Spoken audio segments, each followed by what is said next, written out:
ఒకటి కాదు రెండు కాదు ఏకంగా 100 టన్నుల వెండి అమ్ముడుపోయింది.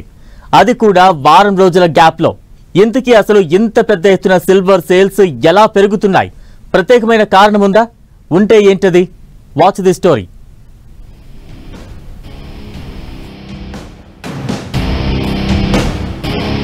బంగారం పెరిగింది, వెండి పెరిగింది.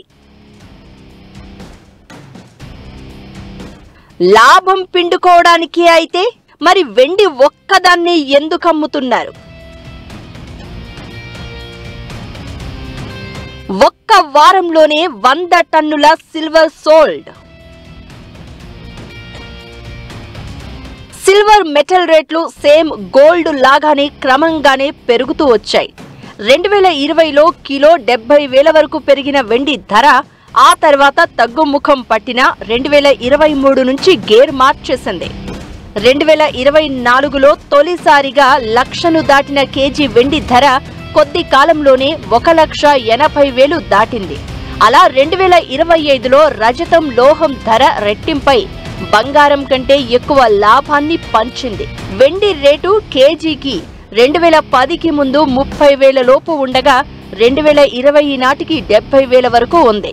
3 ఏళ్ల క్రితం అంటే 2022లో 55,000కు సమీపంలో ఉండగా తొలిసారిగా 1,00,000 మార్క్ దాటింది మాత్రం 2024లో.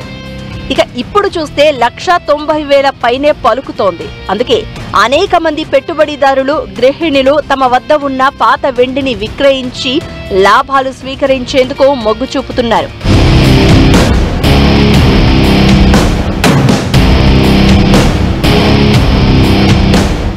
అసలు ఇప్పటిదాకా పట్టించుకోకుండా ఉన్న పాత వెండి వస్తువులు, వెండి దిమ్మెలు, పాత ఆభరణాలు అమ్మేస్తున్నారు.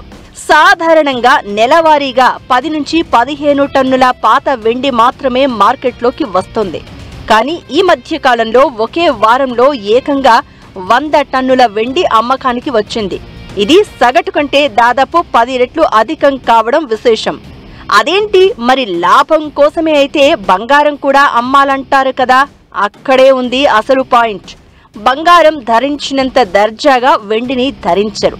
అలాగే లోన్ కూడా బంగారంపై ఇస్తారు కానీ సిల్వర్ పై లోన్ ఇవ్వడం లేదు. ఈ మధ్యనే కాస్త ప్రారంభమైంది కానీ ఇంకా బ్యాంకులు, వ్యాపారులు సిల్వర్ లోన్ అనేది ఆహ్వానించడం లేదు. బంగారాన్ని చూసినంత మోజుగా వెండిని చూడరు. అందుకే వీలైనంత సొమ్ము చేసేసుకుంటే మళ్ళీ ఆ తర్వాత తగ్గాక కొనుక్కోవచ్చు అనేది ఇన్వెస్టర్లు, ట్రేడర్ల ప్లాన్. అలానే కరెక్షన్ భయం కూడా ఒకటి వెంటాడడం మరో కారణంగా చూడాలి.